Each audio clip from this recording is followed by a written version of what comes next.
আসলে cricket board এটা কতটুকু সততার সহিত তারা এই কাজটি সম্পন্ন করতে পারবে, কারণ তারা যদি দেখে যে এটাকে সামনে এনে যদি তাদের নিজেদের অনেক গোবর ফাঁস হয়ে যায়, তখন তারা চেষ্টা করবে এটিকে ধামাচাপা দেওয়ার জন্য।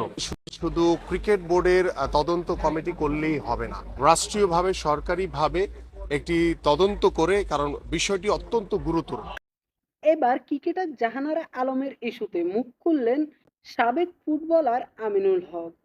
ক্রীড়া আঙ্গনের নারীদের নিরাপত্তার কথা চিন্তা করে সরকারকে আহ্বান জানান এই বিষয়ে যেন সরকার নিজে দায়িত্ব নিয়ে তদন্ত করে। কারণ হয়তোবা বিসিবি নিজেদের দোষ ঢাকার জন্য সঠিক তদন্ত নাও করতে পারে। আমিনুল হক ভাইয়ের সাথে আপনারা একমত কিনা অবশ্যই কমেন্ট বক্সে কমেন্ট করে জানিয়ে যাবেন। আমরা সবাই চাই জাহানারা আলম যেন সঠিক বিচারটা পায় এবং সঠিক তদন্তটা করা হয় যেন। না হলে কিন্তু বাংলাদেশের নারীরা ক্রীড়া আঙ্গনের প্রতি আস্থা হারিয়ে ফেলবে।